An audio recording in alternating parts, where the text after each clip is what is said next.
Good morning, everyone, and very warm welcome to one and all, and welcome back to A Square classes.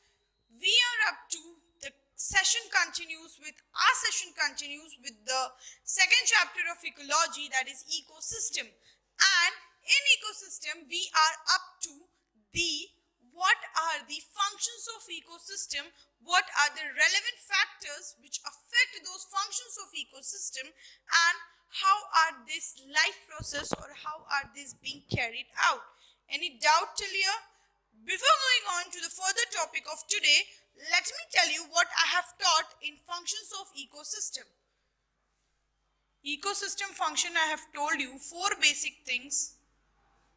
क्या है बेटा जी, बताओ जल्दी जल्दी कमेंट में करो। चलो सब लोग, लाइव चैट वालों करो फटाक से, ठीक है। पहला मैंने आपको बताया था, दूसरा मैंने आपको बताया था डीकम्पोजिशन, तीसरा मैंने आपको बताया था न्यूट्रिएंट साइकिल, एंड चौथा मैंने आपको बताया था एनर्जी फ्लो। एक्टिविटी हम देख चुके हैं डिटेल्ड वे में। आज हम देखने वाले हैं डीकम्पोजिशन। सो बेटा जी, सबसे पहला हेडिंग डालिए आप लोग आज के सेशंस का, what is decomposition. Give the heading as entitlement as what is decomposition. Next heading डालिए, that is decomposition. What is decomposition? This is, if you define decomposition, write it. This is breakdown of organic matter, chemical, physical process. Simple form लिख लो आप लोग, ठीक है। Definition: it is breakdown of organic matter. What? Organic matter by physical chemical process into simpler form by the organism as decomposers, called as decomposers. What are those organisms called as? Decomposers. समझ में आया? उसी micro organisms को हम लोग क्या कहते हैं? उसी माइक्रो ऑर्गेनिजम्स को हम लोग डीकम्पोजर्स कहते हैं। समझ में आया बेटा आप लोगों को?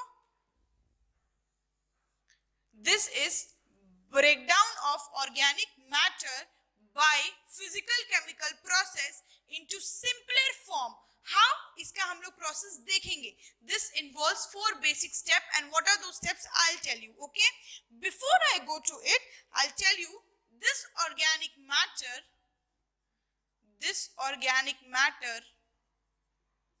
is referred as इसी को क्या बोलते हैं हम लोग? This organic matter is referred to as detritus, and this include remnants of plant, remnants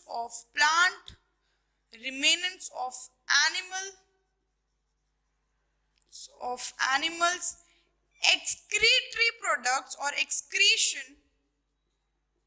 etc, etc, and few other organic matter which are left out.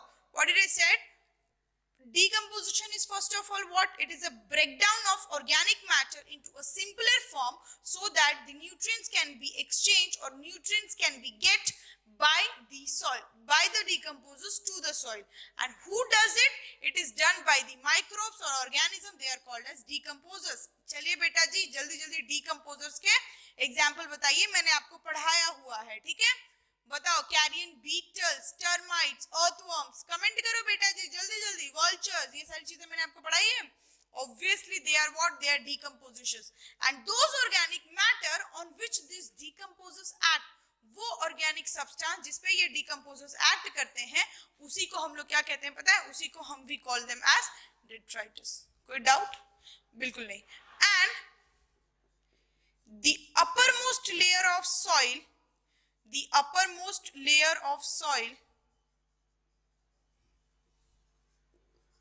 is where the decomposition occurs,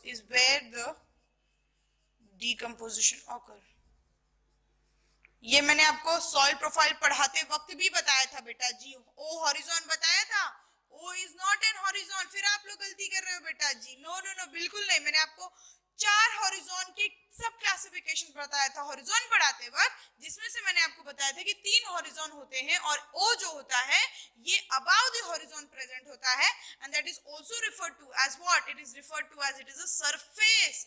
O surface, surface हो above the horizon, and जब अगर हम लोग horizon की बात करेंगे उसमें हम लोग ओ ए बी सी पढ़ते हैं। समझ में आई ये कॉन्सेप्ट? जाके सॉइल प्रोफाइल का वीडियो देखिए, आपको क्लियर हो जाएगा ये वाली चीज जो मैं आपको समझा रही हूँ। ठीक है, चलो, the upper most layer of soil is where the decomposition occurs, that is O surface. अब ये ओ सरफेस पूछना मत, क्यों? क्योंकि मैं आपको सॉइल प्रोफाइल में पढ़ा चुकी हूँ, इसीलिए पढ़ाया था। क्यों? ताकि इकोसिस्टम अपना हैंड इन हैंड स्मूथली चल सके। समझ में आया बेटा जी? अब देखना, दिस ओ सरफेस और this detritus is of two types. This detritus is of two types. कौन कौन से हैं वो? above the soil detritus, above the soil detritus and below the soil detritus, below the soil detritus, below the soil detritus। ठीक है बेटा जी? What is this above the soil detritus? The soil, the detritus which is present or are remnants of the plants, animals, क्योंकि ये सब soil के ऊपर पाए जाते हैं ना, plants, animals, excreta, etc. The detritus found on the soil surface or above the soil surface is referred to as what? It refers to as detritus above the soil, and it includes plants, animals, excreta, etc. कोई doubt है यहाँ तक? बिल्कुल नहीं। चलो, below the soil detritus, it is, यहाँ लिख रही हूँ बेटा, ध्यान से देखना, it is the detritus found under the soil, detritus found under the soil, under the soil। and इसका सबसे अच्छा एग्जांपल क्या लिखोगे बेटा आप लोग? dead roots, dead deep roots, ये सब क्या सॉइल के अंदर ही होते हैं ना? हाँ बेटा जी, इसीलिए। ठीक है, दूसरी चीज आप लोग क्या लिख सकते हो? dead animals found under the soil, dead animals found under the soil। ये जो डेड एनिमल्स है ये भी तो अंडरनीथ द सॉइल है ना, तो ये भी बिलो द सॉइल डेट्राइटस इसको भी बोलते हैं। डीकंपोजिशन हेडिंग डाला, डीकंपोजिशन में 4 इंपॉर्टेंट उसका डेफिनेशन बताया मैंने आपको। डेट्राइटस किसे कहते हैं? डेट्राइटस के types, above the soil, below the soil, plants, animals, excreta, ये क्या है? उसके अबाउ द सॉइल के एग्जांपल है। इसका एग्जांपल क्या है? Roots, deep roots present under the soil. फिर इसका सरफेस जिस पे डीकंपोजिशन होता है उसी को हम लोग ओ सरफेस कहते हैं, which we have learned in detail. किसमें पढ़ा था? बताओ जल्दी, सॉइल प्रोफाइल में। ठीक है बेटा, चलो। और दूसरी चीज, the product form in decomposition is, the product formed in decomposition, in decomposition is humus and mineralization or minerals। The process of formation of humus is called as humification। पढ़ाया हुआ है ये, सॉइल में ही पढ़ाया था। ठीक है, लिखवा देती हूँ, लिखवा के तो पहले भी पढ़ा चुकी हूँ, बता देती हूँ। Process of formation of minerals, that is called as mineralization, and these minerals are left in the ground or left in the soil so that soil gets proper nutrients again। soil को उनके nutrients वापस से मिल सकते हैं, क्योंकि mineralisation ये एक process होता है जिससे डीकंपोजर्स डीकंपोज कर देते हैं, एंड वापस से we get what? We get nutrient. What do we get? We get nutrient. And humification, what is humus? It is a dark black decomposed substance, decomposed substance, उसी को हम लोग क्या कहते हैं? We call it as humus। कोई doubt है बेटा? बिल्कुल नहीं। समझ में आ रहा है? ये सारी चीजें इसलिए जल्दी जल्दी पढ़ रहे हैं क्योंकि ये पढ़ चुके हैं सॉइल प्रोफाइल में फिर भी। ठीक है बेटा जी, चलो। The product formed is decomposition and that is humus and minerals। उस प्रोसेस को हम लोग मिनरलाइजेशन कहते हैं एंड ह्यूमिफिकेशन कहते हैं। ह्यूमस एक डार्क ब्रिकेड मैटर होता है जिसको which is good for soil and it is nutrient rich for soil। Mineralization में जो दो इंपॉर्टेंट चीजें बनती है उसी को हम लोग, दो चीजें मिनरलाइजेशन के प्रोसेस में बनती है and it goes for soil that is minerals and non minerals. ये भी एक इनऑर्गेनिक मैटर ही होता है बेटा जी, ठीक है। इनऑर्गेनिक मैटर बनता है किससे? मिनरलाइजेशन से। From organic matter we get inorganic substituents, constituents, उसी को हम लोग क्या कहते हैं? Mineralization. Minerals involves calcium, ammonia, sodium, potassium, caesium, ये सारे मिनरल्स हो गए। नॉन मिनरल्स आप लोग लिख लो, गैसेस होंगे CO2, N2। कोई डाउट? समझ में आया बेटा जी? ये भी तो इनऑर्गेनिक सब्सटेंस हुआ ना। वो कैसे मिलता है? वो डीकंपोजिशन के थ्रू मिलता है। कोई डाउट? चलो अगला हेडिंग डाल दीजिए आप लोग, प्रोसेस ऑफ डीकंपोजिशन। अब हम लोग देखते हैं एक प्रोसेस, ब्यूटीफुल प्रोसेस कैसे होता है ये decomposition. So give the very next heading as process of decomposition. Okay, चलो now give the next topic as the process of decomposition. क्या डालोगे बेटा जी? Process of decomposition. This process of decomposition involves 3 steps, which involves fragmentation of detritus,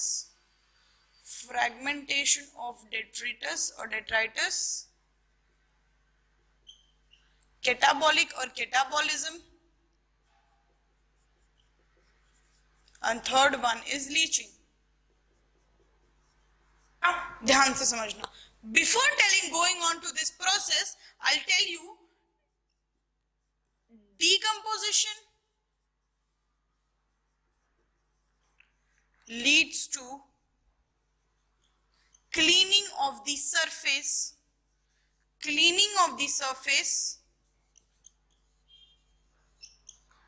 and lead to formation of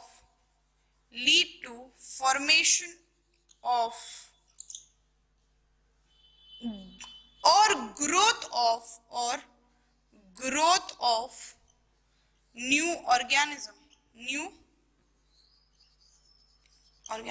समझ में आया बेटा जी? Decomposition leads to cleaning of the surface and lead to formation of growth of new organism। When this detritus is present, suppose this is our soil surface, ध्यान से समझना, यहाँ पे dead organism, dead plant, dead animal present है। When this is full of things, is there a space for the new organism to grow? Obviously not. When they are decomposed, new organism could grow. This is what this point says. Decomposition leads to cleaning of the surface and new organism can grow easily। समझ में आया बेटा? Easy है? ठीक है, चलो। So पहला, you know what? I told you 2 things are formed. That is what? Humus and minerals। बताया था ये, अभी तो पढ़ाया था थोड़ी देर पहले। This humus formed, humus is rich in lignin and cellulose। ये काइटिन भी लिख लो, it is rich in lignin, chitin and cellulose. ठीक है बेटा, समझ में आया? अगर आपसे कोई पूछे कि humus is basically rich in, जिसमें से लिग्निन और काइटिन का जो कॉन्स्टिट्यूएंट होता है वो ज्यादा होता है as compare to cellulose. So humus is rich in lignin, chitin and cellulose. सबसे ज्यादा होता है लिग्निन का अमाउंट। ठीक है, पूछा हुआ क्वेश्चन है इसीलिए बता रही हूँ। ठीक है बेटा जी, समझ में आया? दूसरा टॉपिक डालिए आप लोग इसी के अंदर प्रोसेस ऑफ डीकंपोजिशन में, that is fragmentation of detritus. ठीक है बेटा, चलो डालो topic. What is this fragmentation of detritus? Suppose this is remnant of plant, this is some remnant of plant that is fallen leaf. हो सकता है plant का कोई ये एक रिमेनेंट है, रिमेनेंट 2 है। This is remnant of animal या कोई अदर लिविंग बीइंग। ठीक है, this is remnant of plant, this is remnant of leaf that is fallen leaf, this is remnant of animal. Aren't they present in a huge size? है ना present? Is it easy for this tiny microorganism or decomposers, what are decomposers? Example बोलो बेटा, जल्दी जल्दी comment करो, ठीक है?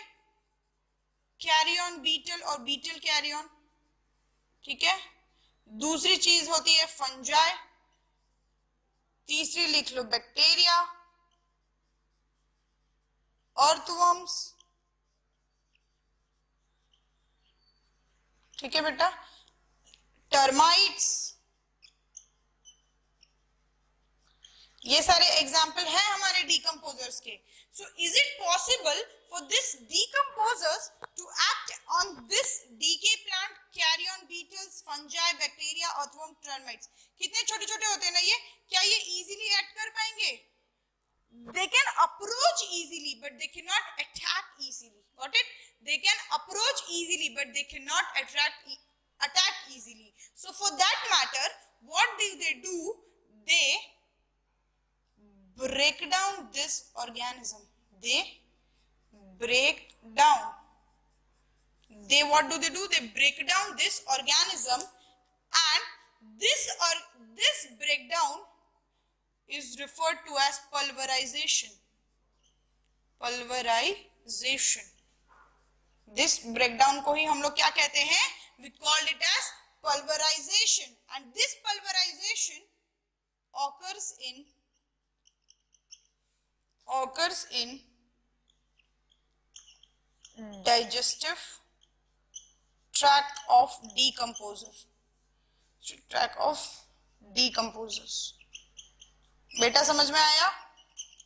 पल्वर ये इतने बड़े बड़े हैं, it is not easy for these decomposers to inhale or to intake them that easily. So what do these decomposers do? They break down them, and this breakdown procedure is called as pulverization. No doubt? This pulverization occurs in the digestive tract of decomposers. Where it occurs? It occurs in the digestive tract of decomposers. समझ में आया? कोई doubt? यहाँ तक clear है आप लोग? ठीक है, अब बेटा जी ध्यान से समझना, ठीक है? जब ये decomposers की digestive tract में pulverization हुआ ना, suppose this is our decomposers, I'll take it at bacteria. चलो मैं मान लेती हूँ ये बैक्टीरिया है. मोनेरेंस में आपको बैक्टीरिया का स्ट्रक्चर पढ़ाया हुआ था मैंने आपको इजीली. याद करो बेटा, पढ़ाया हुआ है ये, मैं नहीं पढ़ाया, ठीक है? हमारा एक बैक्टीरिया है, ठीक है? ये हमारा एक लीफ है जिसको डिकम्पोज होना है, ठीक है बेटा जी? अब ध्यान से सुनना. दिस एक्चुअली लीफ बड़ी होती है, but for to make you explain how did it happen, how do bacteria attack them, ध्यान से सुनना. This bacteria approaches this leaf. किया अप्रोच, ठीक है बेटा?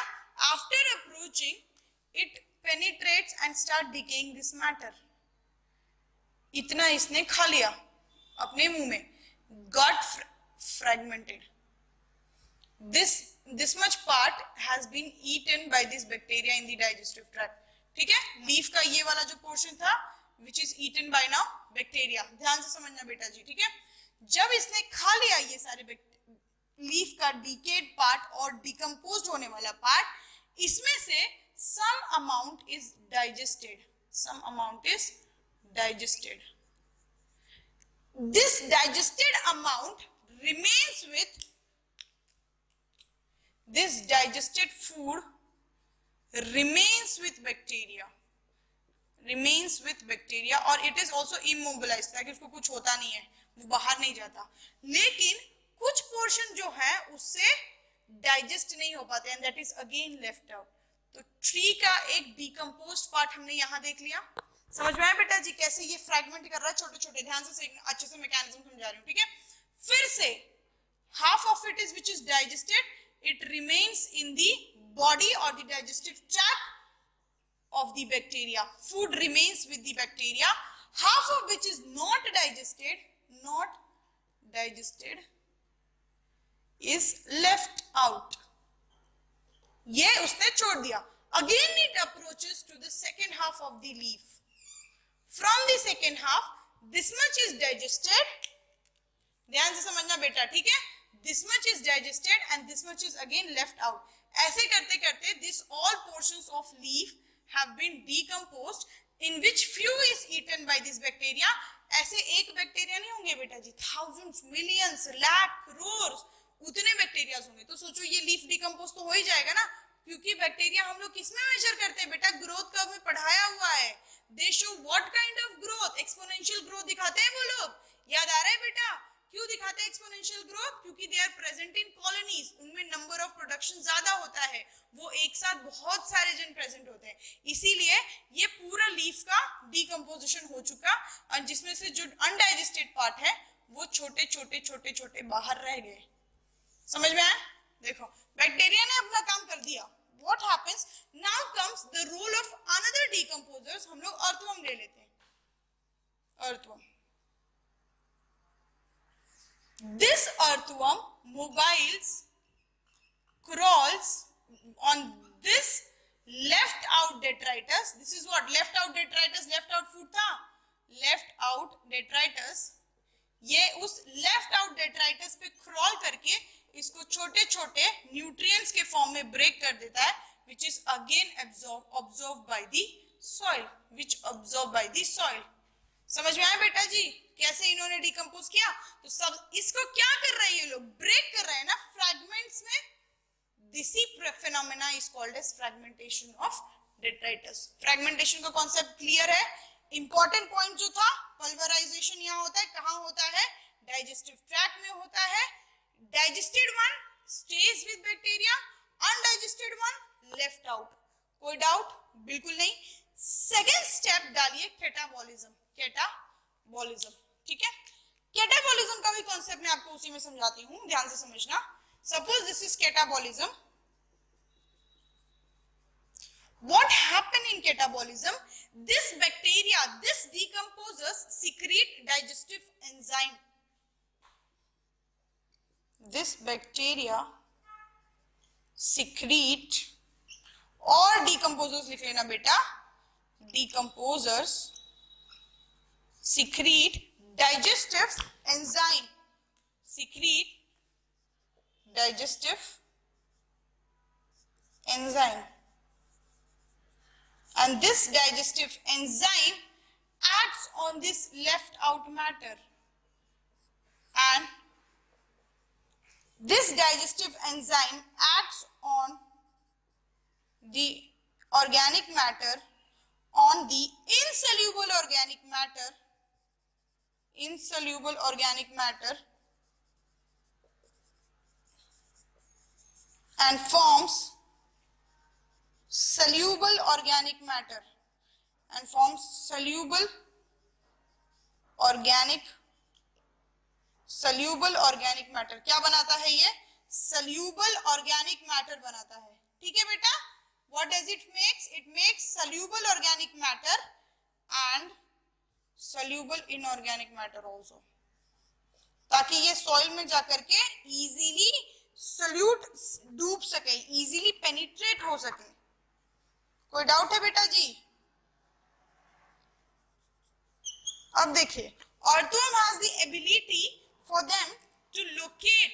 तो ये अर्थवर्म था, ये डिसलोकेट कर रहा था इन सारे पार्ट्स को, कर रहा था बेटा जी. ये देखिए इन सारे पार्ट्स को ये डिसलोकेट कर रहा था. इनको सॉल्यूबल किसने बनाया?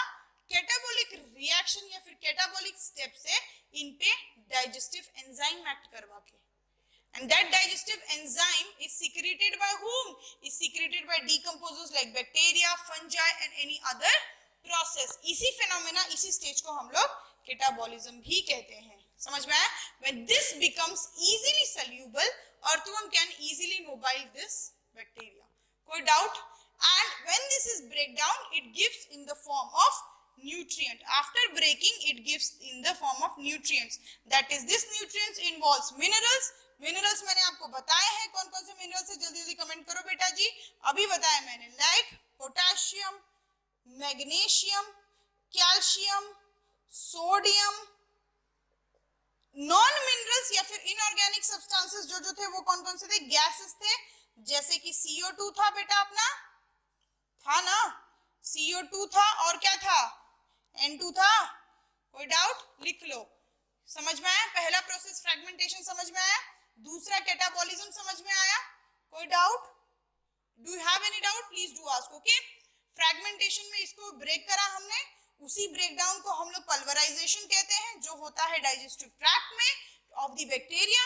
वो होने के बाद दिस प्रोसेस मैंने आपको समझाया, few amount of detritivores are left out, detritivores are left out, and this left out detrivores or detritus are again converted by other detrivores like earthworm and mushrooms, like any other fungi, any other decomposers, and which is acted by what? Which is acted by catabolism process, that is digestive enzyme. समझ में आया बेटा? एक और point बताओ जो कि मैं बता चुकी हूं, फिर भी याद दिला देती हूं, लिखो this decomposers as they act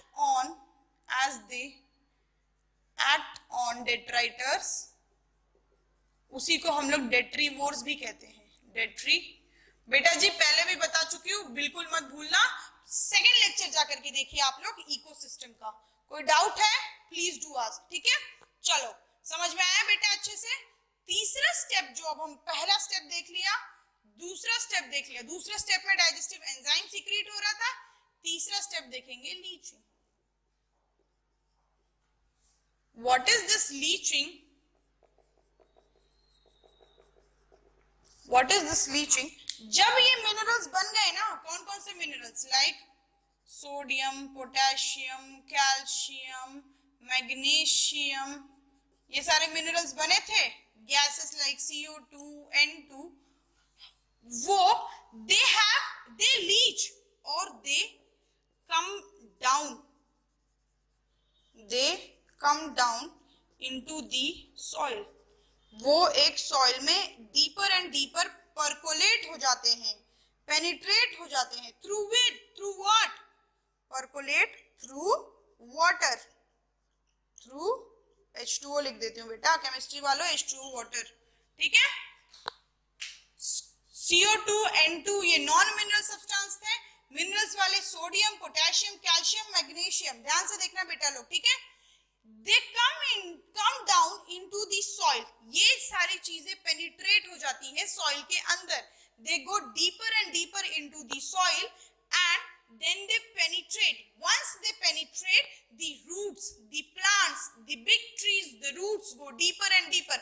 मैंने आपको बताया था बेटा कि the big trees or big plants have their roots in the horizon B, याद आ रहा है? And small plants have their root estimated till horizon A। इसीलिए पढ़ाया था ना सॉइल प्रोफाइल, क्यों? क्योंकि आज की चीजें समझ में आए, लीचिंग समझने में कोई दिक्कत ही होनी नहीं चाहिए, क्यों? जो मिनरल्स बने वो सीधा परकोलेट हो जाते हैं डीप रूट्स तक, हॉरिजॉन A, हॉरिजॉन B तक, ताकि रूट्स को न्यूट्रिएंट्स, रूट्स को मिनरल मिल सके। कोई डाउट है इसमें? बिल्कुल नहीं। आफ्टर ऑल एक इतने बड़े प्लांट, इतने बड़े डीके मैटर से हमने इसको सॉइल के डीप पार्ट तक पहुंचा दिया, इसी तीन प्रोसेस से। समझ में आया? पहला क्या था? एक बड़े से बहुत सारे ये डीके ऑर्गेनिजम्स प्रेजेंट थे, कैसा बना दिया हमने इनको? न्यूट्रिएंट्स के फॉर्म में बना दिया। इसी प्रोसेस को डिकम्पोजिशन कहते हैं बेटा जी, and it is done by decomposers, या फिर उसको हम लोग डेट्रीवोर्स भी कहते हैं।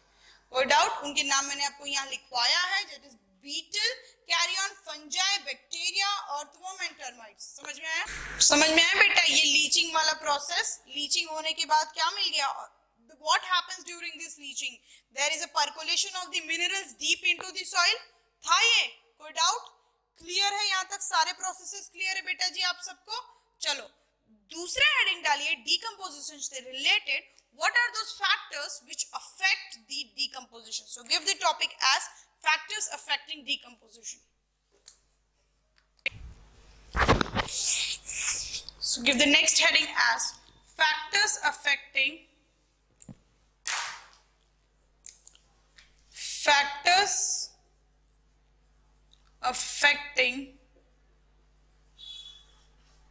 decomposition. You know what? Rate of decomposition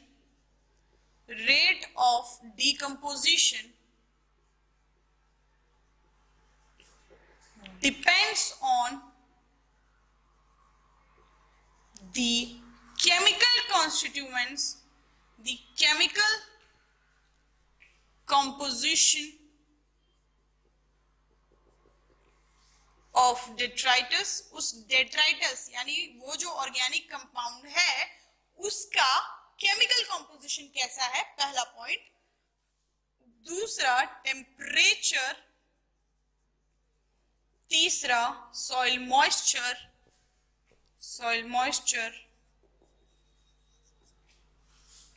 next one is soil pH, and then aerobic condition या एरोबायोसिस भी बोलते हैं इसे, कितना अमाउंट ऑफ ऑक्सीजन प्रेजेंट है।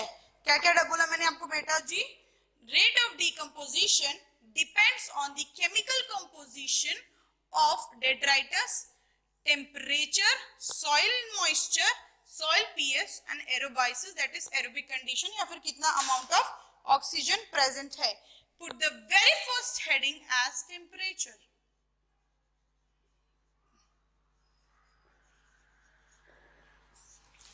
Temperature during the normal condition or a normal temperature at 25 degrees Celsius, decomposition is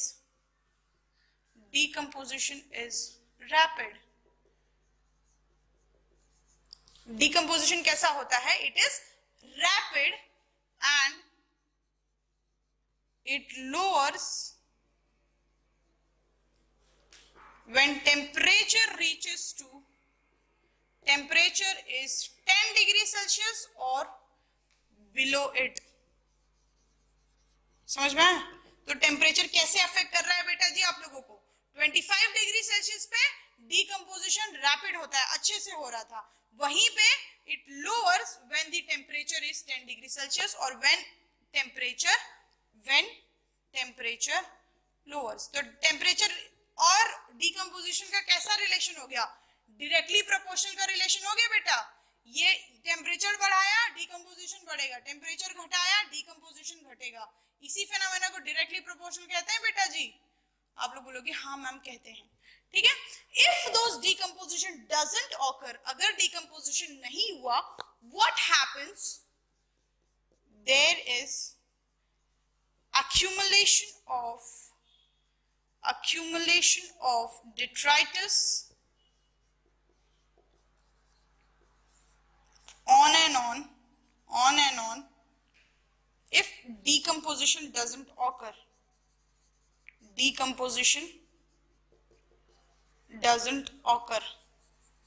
So इससे क्या फर्क पड़ेगा? There is no space for new organism to survive, new organism to come. There is no nutrient cycle to be maintained. There is no food web. There is no food channel. There is no life. When there is no life cycle, do you think this is the phenomena where life exists? Absolutely no. So decomposition is a very important process which leads to formation, which leads to existence of life. कोई doubt है बेटा? समझना ध्यान से, ठीक है। Temperature बढ़ाया decomposition बढ़ जाता है, अगर नहीं करा तो अक्यूमुलेशन ऑफ डेट्राइटस दिख जाता है on and on if the decomposition doesn't occur. यहां तक कोई डाउट? दूसरा लिखना सॉइल मॉइस्चर, इसका मैं एग्जांपल दूं आप लोगों को सॉइल मॉइस्चर पढ़ाने से पहले। ये देखना बेटा, टेम्परेट फॉरेस्ट में यही दिक्कत होती है, टेम्परेट लो टेम्परेचर की वजह से डेट्राइटस या फिर जो डेट्रीवर्स हो, डेट्राइटस डिकम्पोज नहीं हो पाते, वो ब्रेक डाउन नहीं हो पाते, and when they are not able to break down they leads to accumulation. What do they leads to accumulation. कोई डाउट है बेटा यहां तक? बिल्कुल नहीं, ठीक है। Soil moisture is what amount of water droplets और amount of dews water present in air और इन सॉइल कंटेंट, उसी को हम लोग मॉइस्चर कहते हैं, कहा था, ठीक है। When there is excess amount of moisture, the decomposition lowers. Write it down, inversely proportional है बेटा, ठीक है, समझना। Excess amount of moisture,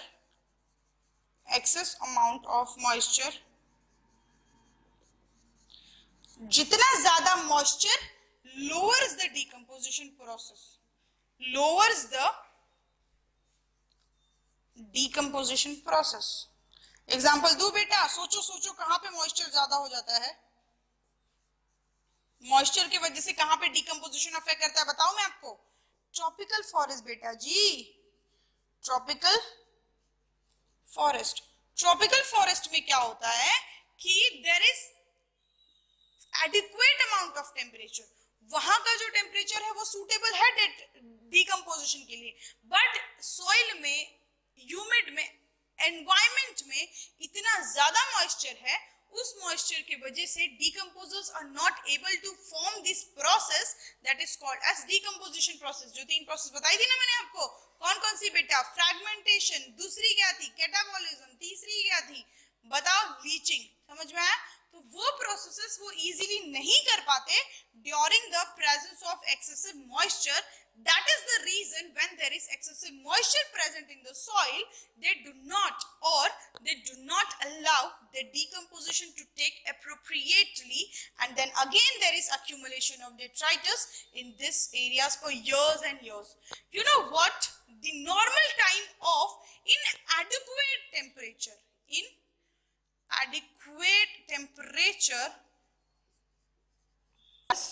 decomposition occurs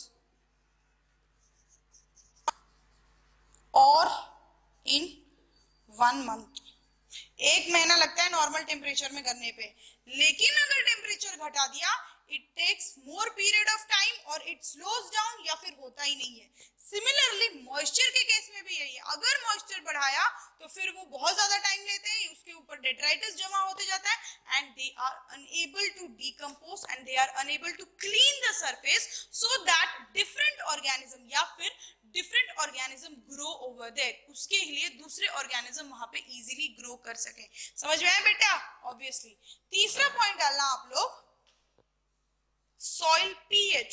temperature देख लिया बेटा जी, सॉइल मॉइस्चर देख लिया, सॉइल पीएच देख रहे हैं, ठीक है? लिखो soil pH. You know alkaline and neutral soil में, अल्कलाइन एंड न्यूट्रल सॉइल में soil pH, in alkaline and neutral soil pH decomposes grow easily, कैसे ग्रो होते हैं decomposers? easily, but if the atmosphere changes to acidic, startingly their growth is exhibited, वहां उनका growth तो अच्छा दिखता है, but again when extreme acidic medium turns down, उनका ग्रोथ कैसा हो जाता है? दे lowers down their growth or their growth decreases. That phenomenal behavior is seen by soil pH. In acidic medium, the decomposers, what did I say? In acidic medium, the decomposers tend to, in acidic medium, these decomposers tend to lose their ability to grow and decompose, to grow and then decompose. सबसे मैं आपको बता दूं, alkaline और neutral pH में सबसे ज्यादा कौन कंफर्टेबल है? वो है अर्थवर्म। दूसरी चीज है अर्थवर्म के बाद you can also write it as snails, you can also write it as beetles, carrion beetles. ठीक है बेटा, लिख लो। चलो ये सारे क्या, बैक्टीरिया भी लिख लो, ठीक है? बैक्टीरिया, अर्थवर्म, स्नेल्स, बीटल्स, ये सारे डीकम्पोजर्स अल्कलाइन सॉइल में और न्यूट्रल सॉइल में बहुत ज्यादा कंफर्टेबल है विद कंपेयर टू एसिडिक। जैसे ही एनवायरमेंट एसिडिक आता है वो अपनी ग्रोथ को रोक देते हैं, they are not able to decompose. And इस एसिडिक सॉइल में व्हाट हैपेंस, जैसे क्लाइमेट, अगर सॉइल अगर एसिडिक होता है ना बेटा, तो व्हाट हैपेंस, इनिशियली वो अपनी ग्रोथ दिखाते हैं, अच्छा ग्रोथ हो रहा है, but once when acidic medium increases, उनका ग्रोथ सस्टेन हो जाता है और उनका ग्रोथ रुक जाता है। समझ में आया बेटा? क्लियर? तीसरा मैं आपको बता दूं, एरोबायोसिस कैसे लिखना, चौथा लिखना एरोबायोसिस। You know what? This decomposition process requires oxygen.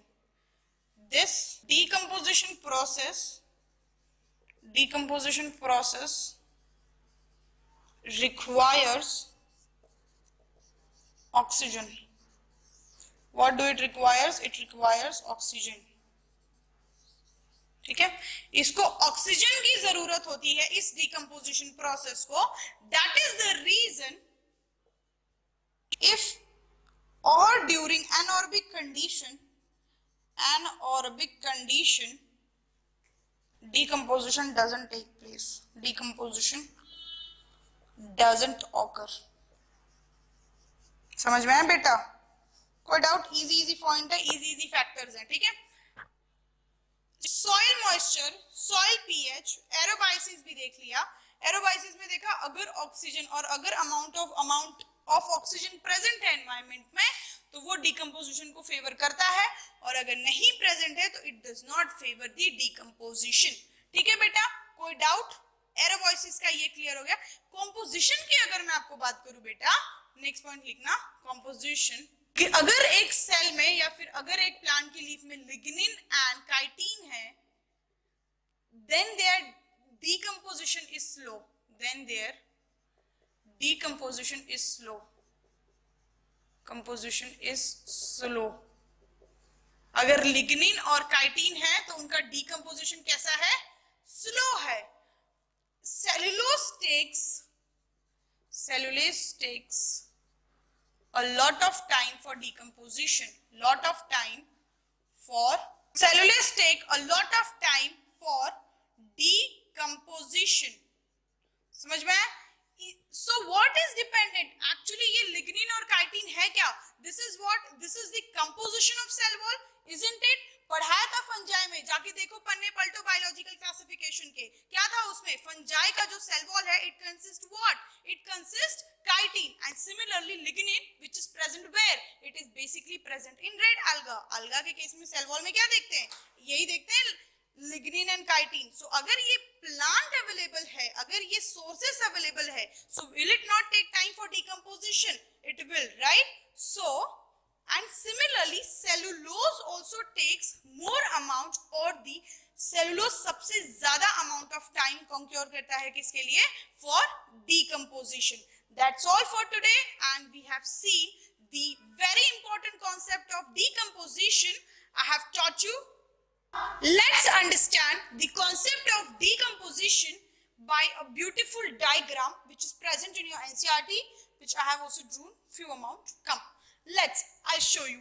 If this is a tree grows in the soil. Obviously, पहला step grow up. Wind comes past, many other process, sunlight, wind, flow of wind takes place. There is a fall of green leaf on the ground. One leaf fall here, many leaves fall here actually. इस one leaf का decomposition कैसे होता है? Let's see बेटा जी, ठीक है? A green leaves fall on the ground, and what happens is some of them are eaten by other organisms. Nutrients and food enter into food web. कुछ इसको खा लेते हैं, like rabbit, herbivores. याद आ रहा है बेटा जी? Herbivores animals eat this leaf and all leaf plant. Herbivores animals, rabbit, deer, grasses, ये सारी चीजें खा लेती हैं वो. तो फिर ये एनर्जी किस में चली जाती है? फूड वेब में. Like herbivores followed by carnivores. Carnivores में भी प्राइमरी कार्निवोर्स, सेकेंडरी कार्निवोर्स. याद आ रहा है बेटा? पढ़ाया था ना? ठीक है, इसीलिए पढ़ाया था. ये फूड वेब में चली जाती है इनकी एनर्जी. कुछ एनिमल्स इसको खाने के बाद, ऑर्गेनिजम्स या फिर एनिमल्स जब इसको खा लेते हैं, बट कुछ अमाउंट इसका बच जाता है. Left few amount. अगर इतना अमाउंट लीफ का बचा हुआ है, what happens? Some nutrients leach into the soil by the chemical reaction. ये सारे जो है ये सॉइल में लीच आउट कर देते हैं. How do they leach? They are basically decomposed. याद आ रहा है डिकम्पोजिशन का पहला प्रोसेस क्या था? लीचिंग. तीसरा प्रोसेस क्या था? लीचिंग थी बेटा, था ना? यही होता है जब ये लीफ के कुछ अमाउंट बचे, they have been decomposed by bacteria. These are what? Mushrooms, fungi, degradable mushrooms जो डिग्रेड कर देते हैं, डिकम्पोजर्स होते हैं ये. This fungi when they decompose, they decompose, they fragment, they decompose and give a last, that is nutrients, and those nutrients are leached into the soil through the chemical reaction. समझ में? 3 step बताए थे decomposition के. कौन कौन से? Fragmentation. Comment वालों जल्दी कमेंट करो, लाइव वालों जल्दी लाइव आओ और देखो, और ए स्क्वायर वालों जल्दी से लाइव सेशन में रिप्लाई दो. ठीक है? क्या बताया था आपको? ये बताया था फ्रैगमेंटेशन. Catabolism, leaching. फ्रेगमेंटेशन यहाँ हुई, कुछ ने खा लिया, कुछ ने छोड़ दिया, उसको आकर के उन्होंने कैटाबोलाइज करा, लीचिंग से मशरूम के पास वो और भी डिग्रेड हो गए, उसके बाद वो लिटर बन जाते हैं। क्या बन जाते हैं? दे चेंज इनटू लिटर, यानी टोटली वेस्ट, एक्सट्रीमली वेस्ट, जिसका कोई काम नहीं है, दे turned into litre. This caterpillar and all decomposes act on them, microorganisms and bacteria, and when this nutrients reach into the soil, this soil become organic rich soil. Once this organic rich soil is obtained, this organic rich soil is also obtained by further decomposition by bacteria, termites. मैंने बताया आपको ये leaf पर ये सारी चीजें क्या करती है, ये सारी चीजें बेटा जी क्या करती है, ये सारी चीजें डिकम्पोज कर देती है, लीफ को पूरा खत्म कर देती है और न्यूट्रिएंट सीधा सॉइल में पहुंचा देती है. फिर से वो अगेन जो सॉइल न्यूट्रिएंट बचता है वो again give a growth to soil, soil grows into a new tree, फिर से ये साइकिल चलती है. कोई डाउट?